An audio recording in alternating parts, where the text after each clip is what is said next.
Agility? at the high school. Okay. And then followed up with Diamond Development, and I'm making him bike to everything. He comes home, he's so tired, I'm like, oh my god, I like a broken 14-year-old. Well, Jason, thanks for your email. Okay.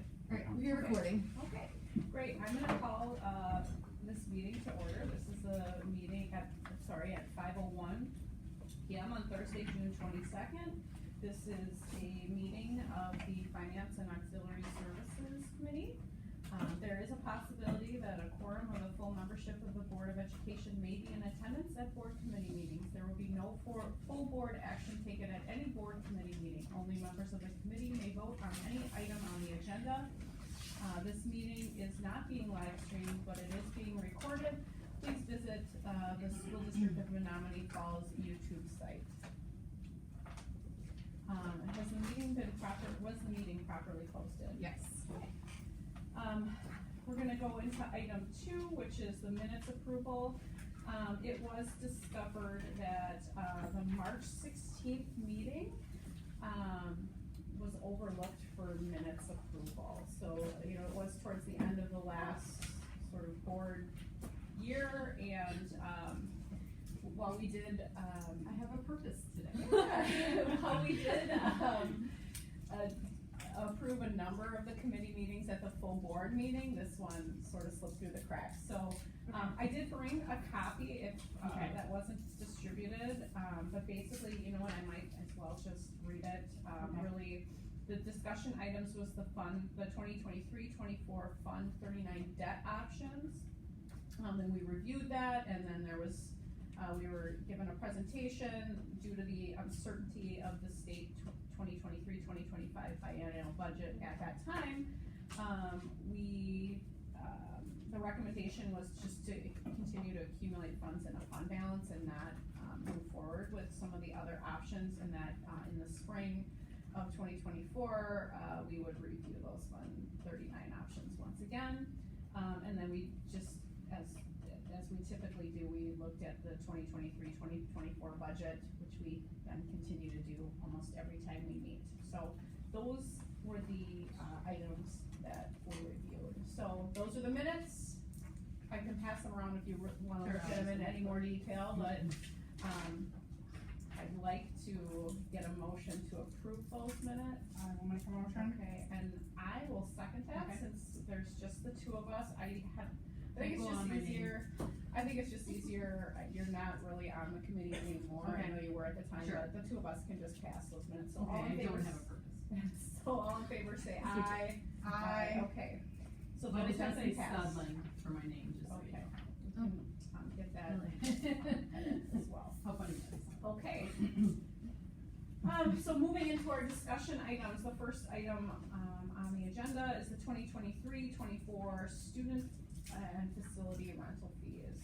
And, Caitlin and I believe Jason are here to talk about these items with us. Alright, thank you so much. So Jason's gonna be working through our facility rental fees, so we'll talk student fees first, and then we'll talk facility rental fees second. And then Matt Clark is here too, he's our finance manager, so he'll, mainly chime in for parent contracts conversation, so for our second item. So starting with student fees, school districts can, per state statute, charge for student fees for the cost of supplies and materials, and we do that. We have not increased our elementary and middle school fees since at least 08-09. That's as far back as my spreadsheet goes. So at least 15 years we haven't increased those. Our high school fees have been at their current rate for the last 5 years. And this year we are looking, as we move into 23-24, to increase our elementary, our middle, and our high school fees, as well as one of our course fees for career and tech ed materials, and our parking by $10 for each of those. So a little bit of background on those fees. In addition to, how long it's been for those, the average in southeastern Wisconsin for those, and we're talking 22-23 numbers. We have a survey with all southeastern Wisconsin school districts, but it hasn't all been updated for 23-24 yet, so we'll talk 22-23 numbers. The average for elementary is $59, middle school is $76, and high school is $87. So we are above the average. However, when you look at more of our closer neighbors, I'll name a few of them that are more closely aligned to our current fees. We're not as high, when you look at our closer neighbors. So we've got Mequon, Thiensville. I'm specifically talking about high school fees, because that's where ours is higher than the average, more than the others. Mequon, Thiensville for high school, again, 22-23, was 105. Elmbrook was 105. Shorewood was 135, and New Berlin was 140. So not as drastic of an increase above the average for our closer neighbors. Those are four that I just pulled out from that big survey of our area school You districts. don't by chance have our closer neighbors, Sussex and Germantown, Probably can pull that up. for high And school? let's go ahead. Yes, please. Sussex is 90. What was another one? Germantown. I don't see Germantown on this list. And what are we at right now? 130. Oh, sorry, I can. What was Germantown, yeah? I don't, they're not on this list. Oh, okay.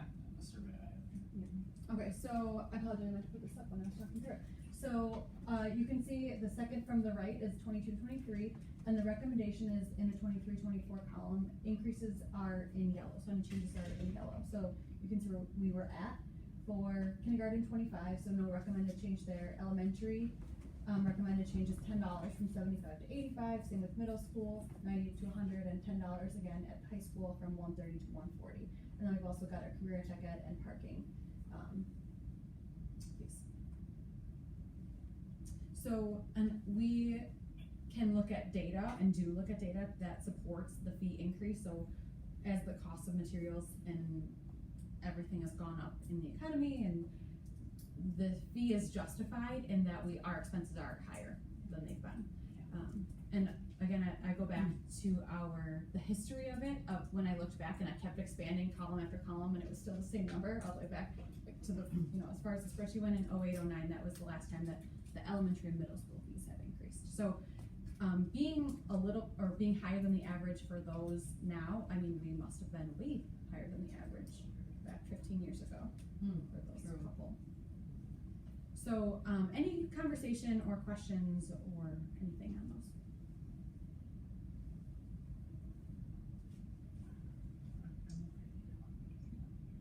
You can. Oh, I know. participate, Yep, especially if you have any comments. I mean, I think it seems fair. I, I agree it's fair, but I do expect we're gonna hear some outcry Yeah. from the community regarding the fee increase. It's been a hot topic to justify, especially when you cited the fact that Sussex is half-ish significantly. 90. So I think that if we're putting the fees together, I think a nice communication rather than just the assumption to be able to anticipate some of the FAQs that families might want, I think might be a nice compliment to justify it and maybe head off some of the noise that we're gonna hear as a result of a fee change. And I think providing, real data, like, hey, paper costs went up this much, supplies went up this much, And giving just that real data, giving percentages, to help justify that. Soften the blow. Yeah. Well, and a nice reminder of what this money goes towards. But I yeah, mean, no, when you I- say supplies, I Mhm. mean, that's, So we like, can. what is that, Yeah, so It's truly, so our accounting structure, the 3-digit in there, one of the 3 digits is an object, that's the name of it, and there's an object code, 411, that is supply, so we can pull supply, like truly supply reports, and it really is, it's consumables. Besides paper's got its own object, but we can pull that, and when we do, it's, that's the fees. It was about 380,000 in supply costs in 22-23, and we brought in 340,000 in fees.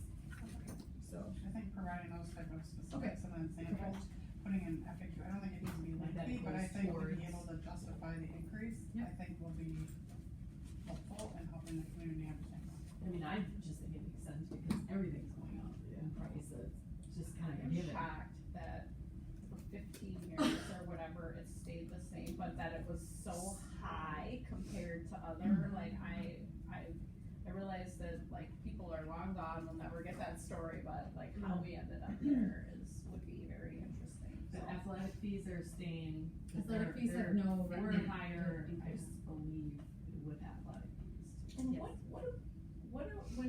pay for parking? Like, that's paying for what, maintenance on the pavement? Ultimately, yes. or- And okay. it's not necessarily a dollar for dollar, like, we're not spending that each year, but as parking lots get used and facilities, you know, and such get used, that goes towards our capital maintenance over time, so. Yes. And when you look at the other, so when you talk about the course fees and the parking, we are about the average in the area, so those aren't as, I guess I would say, skewed as the class fees or the general fees have been over time. Those we are more in line with the average when you look at southeastern Wisconsin. Yeah, I think Jeremy told my daughter was there a couple years ago, like 200 for arcade. So that actually, I know students that don't pay their parking, or didn't, you know this, you know that girl, right? No, that they don't pay it and they get their ticket or like whatever, I don't know if the city does it or, and then it doesn't even compare to the fee, so it's like a wash, so they'd rather get tickets, than pay the fee. My oldest told me about that. Not a game I Kids are wanna smart. play. So they can get, I think you they just get- promoted that. Yeah, sorry. No, but I mean, that's kind of the game they play if they, And Gabby's Don't on pay the rent. finance committee. I've heard stories. Alright, so do you need us to, Um, I mean, no, I guess it- we're gonna go to the facility, but like, do you need? No, so as long as the group, or, you know, the finance committee is in consensus, what we'll do is move forward with the June 26th meeting, bringing this forward. So we'll have discussion, and then at the July 10th meeting, we'll have approval, or Okay. action, I should say, on this. Okay, let's move to the Okay. facility rental fees. Facility rentals. Just before we Oh, move, sure. when you present to the full committee, will you include the FAQs and their answers? Yes. Yep. There you go. Well, that's on Monday. Oh, you won't be able to pull that together by I Monday, mean, alright, super. Is the 10th okay? Like Sure. for, before action? Yes. Beautiful, okay. Fair. So sorry, it's been a week. Mhm. So, moving on to facility rentals. So I will pull up the facility rental chart, similar to the school fees chart. And again, changes are highlighted in yellow, so we've got 2 changes in hourly rates on this page, and I'll let Jason kind of talk through what we're looking at, and then we've got 1, recommended change for the facility fee cap. So every time, or every year this time, we approve facility fees for the district. These are fees that groups would pay to use district facilities outside the normal school day. You can see in the document, there's really 4 different categories. The categories on the far left, the business for profit and the non-resident nonprofit, I'll be honest with you, we really don't rent facilities Yeah. to those groups, there's not a demand for it. The most rentals we do is to the affiliate groups, and a reminder what affiliates are, and I know some of you are familiar with affiliates, but those are, we have 13, actually now 14 agreements with community groups, mostly youth sports groups, but it's also like patio players, a company of kids, which is a kids song and dance group. So they provide what we call a recreation program that goes beyond the scope of what we have the ability to either offer due to staffing or expertise or whatever it may be. So those are affiliates, and they essentially every year have an agreement with us. They get to use facilities at a reduced rate, and then we list their contact information in our activity guide and things like that. As Caitlin said, really, in shortest terms, there are no changes. I'm not recommending any changes to the hourly rates for facility fees per se. What we are recommending is changes to the hourly labor cost for school nutrition supervisor and lifeguards. So school nutrition supervisor, if somebody, and this is mostly at the high school, but if a group would rent the cafeteria and would require access to the kitchen, whether it's to warm food or access coolers, things like that, DPI does require us to have a school nutrition personnel on site. The rate before this was $26 an hour, I believe. We increased it to $35 just to cover those actual costs, because many times too, that person is getting paid overtime, because it's somebody who may have worked the regular shifts. So that just puts it closer to the actual cost. And then the same thing with lifeguards, if we would rent the pool to a group that would require us to provide lifeguards, which we don't always have to do, cause sometimes groups will provide their own lifeguards and then we collect that certification information. But if we have to, provide lifeguards, that $22 brings it a little bit closer to the actual cost of what it would cost to guard the pool. So those are the 2 hourly labor changes that I recommend. And then the third change is the affiliate facility fee cap. So many years back, when the affiliate program was put in place, these reduced fees were created to provide these organizations the opportunity to use facilities. But past boards also put a facility fee max in place. And at one time way back it was $5,000, and then it's increased over time. So right now that facility fee cap is $13,000. So if they would use $13,000 worth of facilities, anything over 13, they wouldn't pay. It's been 13 since, I believe it's 2018, 2019. Never wrote it down here. 1920 is the last time we increased that. I'm recommending that we increase that another $1,000 to 14. The thought process behind that is I just feel people are using the facilities. There is a reduced rate still in place, but then they should be paying those costs. And So- we, just because the group has hit the rate cap doesn't mean we stop incurring expenses. We of course continue to incur expenses Right. as Or groups use access the and- facilities. Now, with that being said, of those 13 affiliate groups, generally per year, there's about 4 groups who Hit the max. hit the max. The rest aren't hitting that max, so it's not gonna impact the majority of the groups, but it will impact those groups who do hit that amount. Is that usually like patio playing? It'd be like patio players, Menominee Falls Youth Basketball Association, Dolphinettes, which is synchronized swimming, and Rocket Aquatics, which is swim club.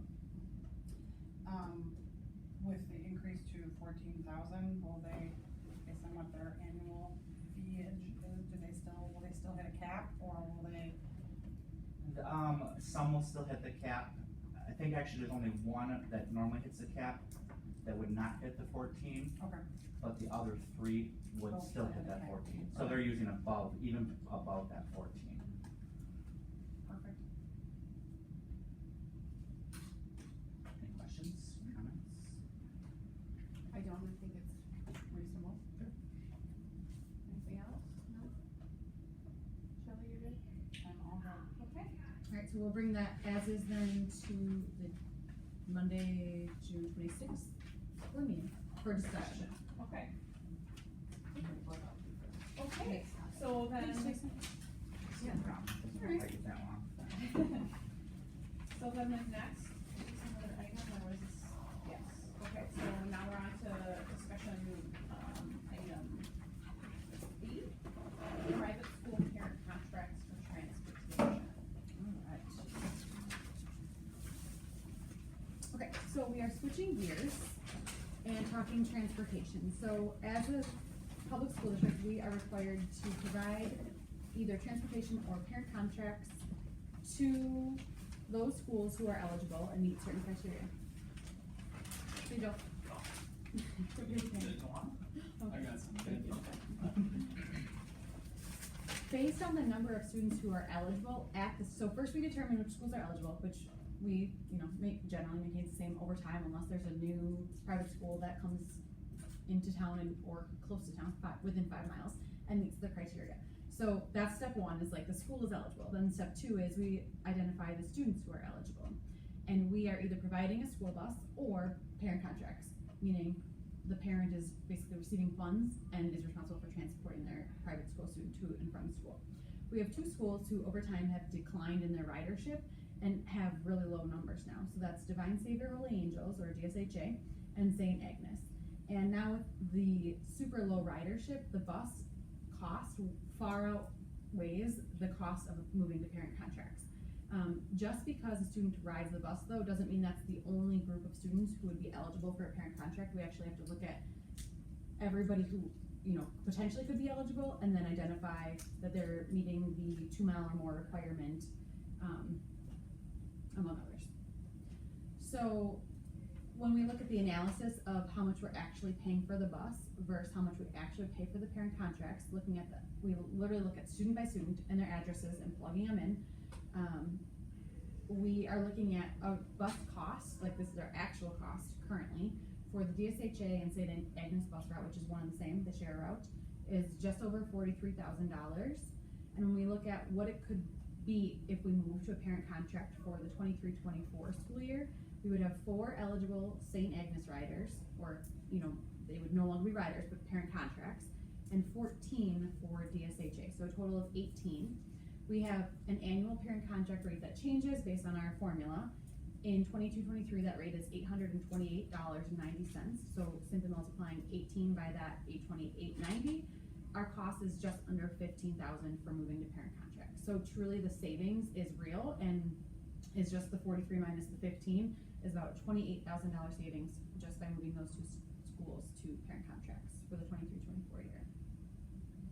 So we sent letters to both of the schools. We've been communicating with their offices to get their student list and to prepare these numbers, and told them that we're exploring this as an option and looking at a cost analysis. And then today we communicated with the principals that we're going to be having this conversation tonight, and then we'll, if this group is okay with it, we'll bring it to the board for a further communication discussion and then potentially future action. So any thoughts or comments? Were there any concerns brought to you? I only heard, and this was, I want to say like noon today, but Yeah. one principal said, thank you, please let me know if you need more information, and I haven't heard from the other one yet, so, that's all I heard. The same Agnes high school as well? Mm-hmm. So dealing not with private elementary schools, these are true high schools as well. I don't know if they're, I think St. Agnes is. I might say, It's in Butler. St. Agnes is K-8. oh, okay, sorry. DSHA is high school. Yeah. So it is elementary school. But it's 4 kids. It's for children. I mean, that's what I was trying to get this matter. Obviously, DSHA is high school Right. kids. So as a parent, I'm starting to look at, okay, at what point do I have alternate means, or if somebody is getting a driver's license, that's maybe not as impactful, but it's hard from K-8, but it is only 4 students, and I think that this is a better way to go. And certainly a significant cost savings to the district. And I believe we do this with, say, other private schools, Yes. like we do it with Yep. St. Mary's. Most of our schools are under, most of our private schools are under parent contracts. We have 10 private schools that we have parent contracts with. Is there a reason why these aren't then? They probably had higher ridership. Yeah, like, for example, St. Mary's has 46 riders. Okay. So that's a little bit different. Is that just one bus that like goes Most to likely. all, like it's covering the whole area, it's not like. Yeah. Like, Right. Our school, we Right. have lots of buses, it's not Mhm. like 3 or 4 buses going in different directions. I No question, but like the my savings. concerns and, yeah, the savings. Okay. Are So- very real. We will keep the 2 schools, St. Agnes and DSHA, updated at every step of the way, so like when we have the board discussion, we'll, you know, let them know that's happened. We told them that it would be at succeeding meetings if this committee agreed on that. So we'll just keep them updated as we move forward. Perfect. Alright, so that's the first part of that item, and the second part is regarding the eligible private school criteria itself. So what makes the private school eligible? And one of those pieces is having approved attendance maps that don't overlap with another map from a school with the same denomination or religious affiliation. So we have some school maps, some school, like the private school, attendance boundary maps, but we don't have all of them. So what we are working on now is a communication to all of our private schools, sending them the maps that we have if we have one, asking them to confirm, and then if we don't have one, establishing a date by which we need it, and then what we'll do for each group of denominations is compile a map similar to like our school district map, where it's like, okay, these are the boundaries for this one, this one, this one, this one that don't overlap, or if they do, now we have to go back to them, and they're gonna go back to their archdiocese or whoever their overseer is, and work with them to adjust their attendance boundary maps. If they don't comply, we are not in compliance with state statute. So we need, this is like, we're doing our due diligence to make sure that we're offering transportation to schools that are eligible. So that's, step one is getting the map, step two is then making sure that they don't overlap. Hopefully that's not an issue, and hopefully everybody just pulls out their map from their file and says, here you go, and it doesn't actually take a year, but we're giving it the year. So if any school is not in compliance by the for the 24-25 year, that school would then be deemed not eligible for transportation or parent contracts. So basically the 23-24 year is a grace period year for us to work with the schools to make sure everybody's got their ducks in a row and that we're doing our due diligence so that we are complying with state statute. And then working to basically put that into action for the 24-25 school year. So, okay, let's just say I'm just trying to, cause to me, a private school will accept students from really anywhere, probably outside. If somebody from Franklin wants to drive their child up to school in Menominee Falls, they can do that. Obviously, we're only providing buses or parent contracts for people that live within our school district boundaries, right? And it's the boundary that they're supposed to. So, okay, so. Well, and I have a caveat too to that. Well, okay, so let's say there's two Catholic schools, one on each side of town. Between the two of them, they're supposed to say, we're gonna take all the people on the south side of town, and the other one's supposed to say, we're gonna take all the people on the north side of town. But if I live on the south side of town and I want my kids to go to the one on the north side of town, then I can do that. I'm just not eligible to do a bus. Correct. Or This get a is parent contract. Simply for the busing Okay. or under the state It's statute. not that you can't choose that Correct. school, it's just that, okay, Yes. And then a good question you made me think of, or a point that's kind of odd in this, is that any private school, it's not just in Menominee Falls, but they're within 5 miles. I think I have this in here so I can get the words right. It's the second bullet point. So the private school must be located within the boundaries of the pupil's resident school district or not more than 5 miles beyond the boundaries of the school district measured along the usually traveled route. So like you could take any corner of our boundaries and go 5 miles out from that, and we could be transporting or paying for parent contracts for that school students if they meet the other criteria. So it's not just Menominee Falls, it's beyond that. We have some in Brookfield, the one in Butler, St. Agnes is in Butler. I wanna say there might be a Milwaukee one, but it's not just Menominee Falls. Academy. okay. So nothing we need to do there. Again, just we're working with the schools and giving really that year of grace period so that we can get all of our ducks in a row. They can get their ducks in a row, and it'll be enforced starting for the 24-25. That's it.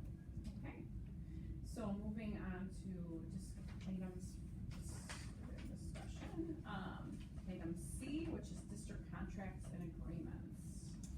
All right, so this was a request from a board member to add this to a committee agenda. I am happy to answer any specific questions, or if you have, any. It's a great list. It's Thank an you. extensive list, and I will say it's not everything, so we don't have an up-to-date, this is as up-to-date as possible that we could make, our existing one, which actually Matt did as an intern a few years ago, so. Solid. I'm like, oh, this whole thing. Yeah. So I guess the intention is in terms of budgeting and understanding, hey, who our primary vendors are, where our larger expenses. I did not, truth be told, get a chance to do the analysis by looking at it. I did take a look at the overall length. I did cherry pick a couple of vendors. And so I'm sure it's probably worth me coming back and saying, tell Sure. us more. Absolutely. But I think part of it is just, a good best practice. I don't know if there's seasonality to some of these, but somehow, some way, as we have like that accountability calendar, is there a way that like on a quarterly basis, we can say, like, here's the, big ones, or here's the ones that have the most dollars or impact on the district, figure out whatever that baseline is, and maybe we review those to see when they're due. Again, I don't know if it's all annual, and they all hit in July, so we try to do it for like 1 hour. They're really all staggered. Super. Well, sometimes we'll just review on a quarterly basis from our practice just to see.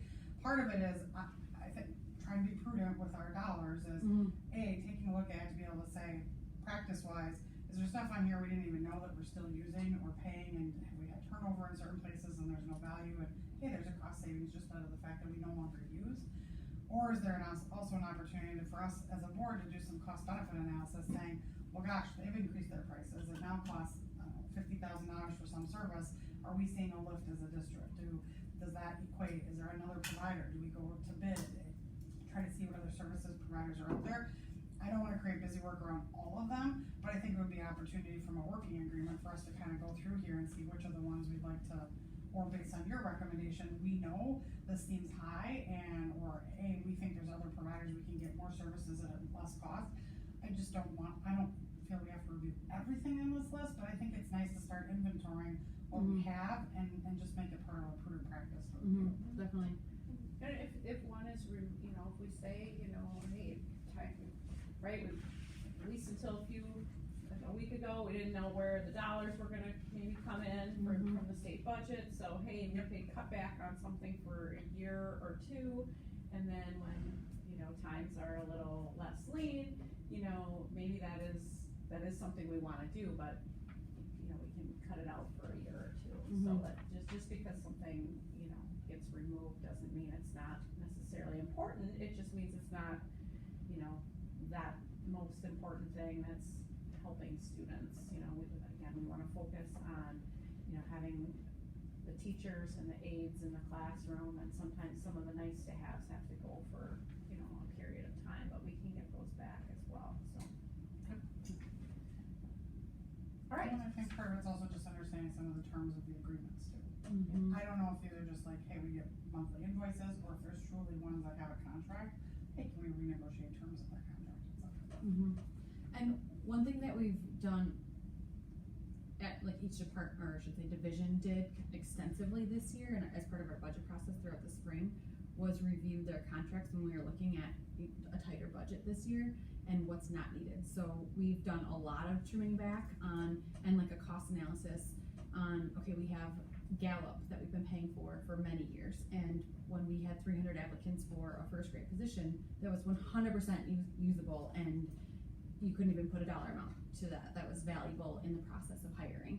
Now when we have a few, are we getting our bang for our buck for that? And we decided we're not. Our HR team worked with our principals, and they talked through it and decided it's not necessary. It's not worth the $15,000 or whatever that one was. So we did a lot of that lifting.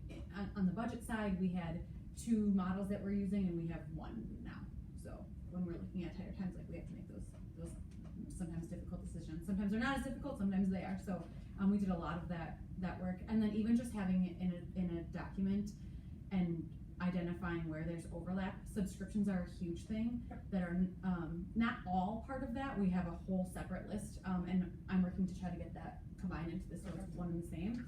But that's an area where, especially during the pandemic, when like you add so much online stuff that you didn't necessarily have before, and making sure now like your subscription that it's not auto renewing, and that $10 is just an easy one to forget each month or whatever it is. So working through all that's a heavy lift, but we've been working closely with our technology and curriculum learning team, so everybody's kind of on the same page of like, this is a priority, we need to be tight where we can, so.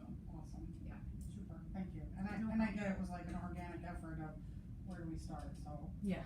Thank you. It's super important, and I mean, like, we have to be doing what we can Well, in and again, every way, so. part of it also is we're a non-profit, and we've got, people on edge regarding the costs of things, and everybody just had their properties reassessed. We assessed an auspice right here.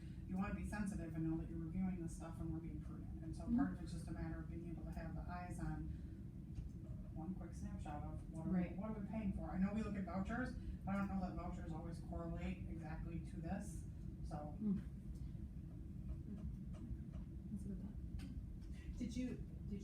You said you looked at, did you have a question? I did not look at this, I spot checked a couple just to be able to say, oh, that's interesting, so I would like to do some further analysis, but I think breaking it up into quarters and having us have a chance to look at what's renewable, what's under a contract, what do we have to do, or just for us to be able to have that oversight, I think would be important. Yeah, we can We can add that to our accountability calendar for sure. Oh, thank you. I'm thinking through how that looks, but yes, absolutely. Okay, super. Alright, well, with that, I could get a motion to adjourn. Hang on, I'm making a note. Alright, a motion made. Alright, and I will second that. All in favor say aye. Aye. Aye. And it is 5:37. 5:37. That's what I wrote. Alright. Alright, we just have to. Yep, we have to head.